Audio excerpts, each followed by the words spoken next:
Assalamualaikum warahmatullahi wabarakatuh. Saya Alifantul Adila dari kelas PI 8C. Di sini saya akan sedikit menjelaskan tentang pendekatan-pendekatan dan macam, di mana pendekatan-pendekatan dan macam-macam pendekatan itu adalah dapat diartikan pendekatan dapat diartikan sebagai satu titik atau tolak ukur atau sudut pandang yang dapat diproses terhadap pembelajaran. Pendekatan berpusat pada guru yang menurunkan strategi pembelajaran yang biasa disebut direct instruction. Nah, di mana terdapat juga pembelajaran edukatif atau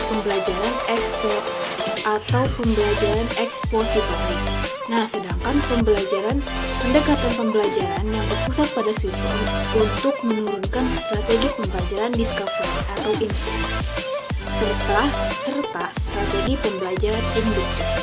Nah, di sini terdapat beberapa macam pendekatan, misalnya pendekatan kualitatif, pendekatan kuantitatif, pendekatan campuran dan standar. Dan selanjutnya yang ada dalam proses penelitian, di mana dalam proses penelitian itu terdapat beberapa proses mode penelitian kualitatif dan kuantitatif yang dapat dilihat dari proses penelitiannya, di mana proses penelitian kualitatif dan itu bersifat linier dan kuantitatif itu bersifat linier, sedangkan kualitatif itu bersifat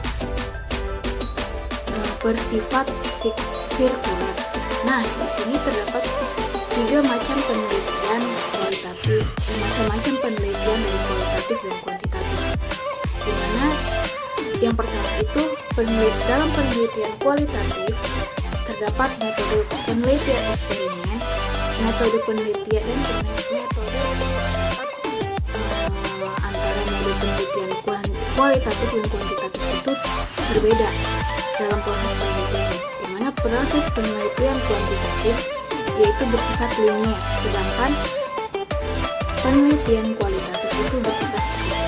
Nah, yang ketiga ada macam-macam penelitian dari kualitatif dan kuantitatif, di mana dalam penelitian kuantitatif itu terdapat dua metode.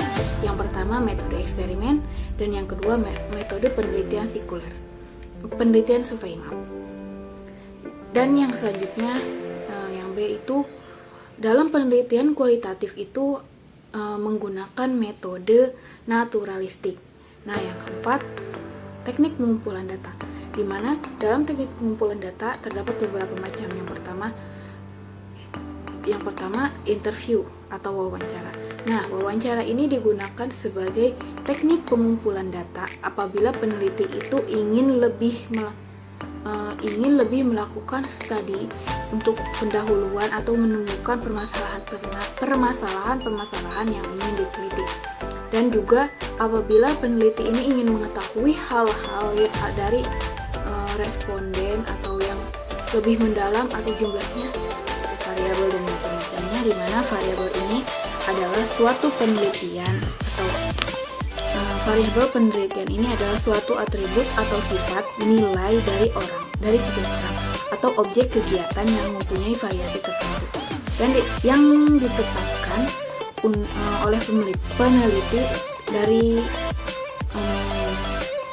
sebelumnya dan ditarik untuk dijadikan kesimpulan.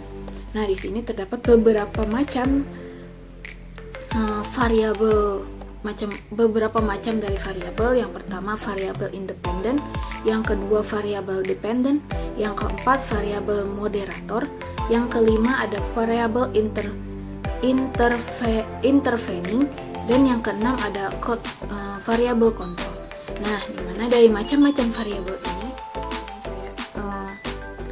adalah variabel dan macam-macamnya, dimana variabel itu adalah suatu atribut yang bersifat atau bernilai orang atau objek kegiatan yang mempunyai variasi tertentu untuk ditetapkan oleh peneliti untuk diteliti. Nah, selanjutnya ada macam-macam variabel. Variabel ini terbagi dalam 5 macam. Yang pertama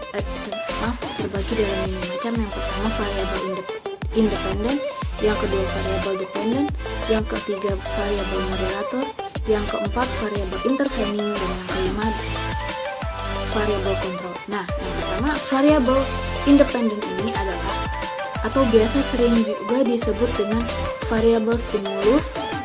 Nah, atau dalam bahasa Indonesia ini sering disebut sebagai variabel bebas. Nah, yang kedua ada variabel dependen. Variabel dependen ini adalah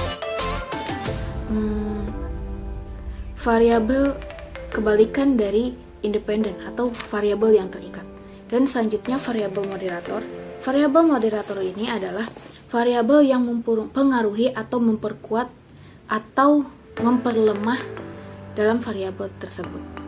Nah, yang keempat ada variabel intervening, di mana variabel intervening ini adalah variabel yang secara teoritis mempengaruhi hubungan antara variabel independen dan variabel dependen, yang dapat diamati langsung maupun tidak langsung dalam pengukurannya. Dan yang selanjutnya ada yang kelima adalah variabel kontrol, di mana variabel kontrol ini atau biasa dikenal dengan variabel yang dikendalikan atau konstan sehingga mempengaruhi variabel independen terhadap variabel dependen yang dipengaruhi oleh faktor yang sudah diteliti. Nah, variabel kontrol juga sering digunakan oleh peneliti apabila akan melakukan penelitian yang bersifat membandingkan.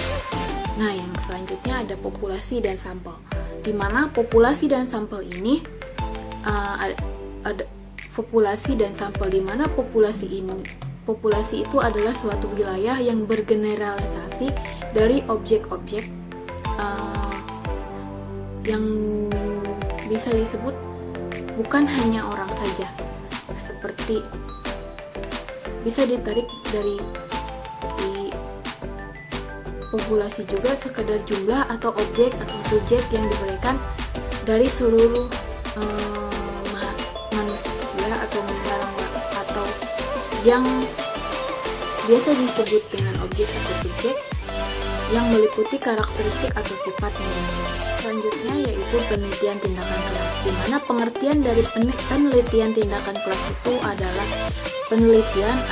penelitian tindakan atau action research yang dilaksanakan oleh guru di dalam kelas, sehingga penelitian ini pada akhirnya merupakan rangkaian riset tindakan yang dilakukan secara siklis yang merupakan yang dalam rangka memecahkan masalah yang ada di dalam kelas sampai masalah itu terpecahkan. Nah, di mana di sini terdapat sejarah dari penelitian tindakan kelas, di mana sejarah penelitian tindakan kelas ini adalah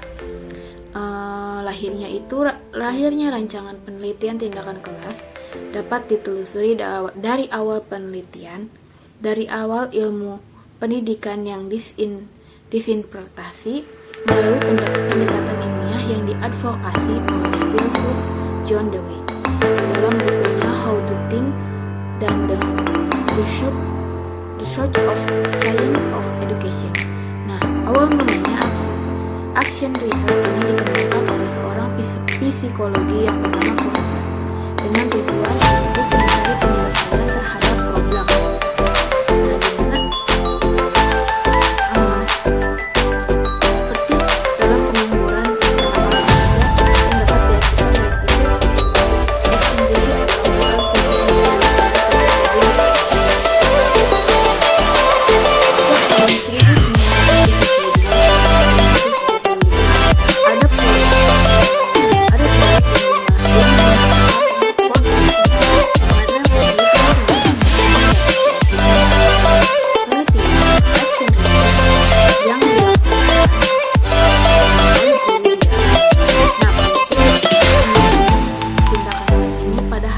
Merupakan suatu riset atau tindakan yang dilakukan secara siklis dalam rangka memecahkan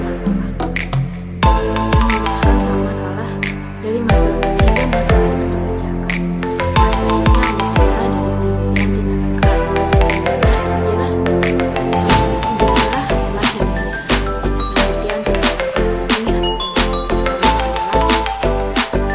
Lahirnya rancangan penelitian ini dapat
pola kolaborasi.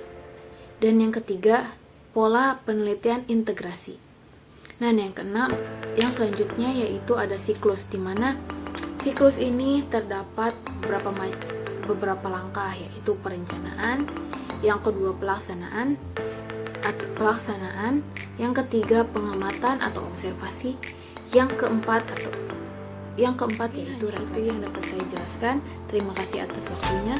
Assalamualaikum warahmatullahi wabarakatuh.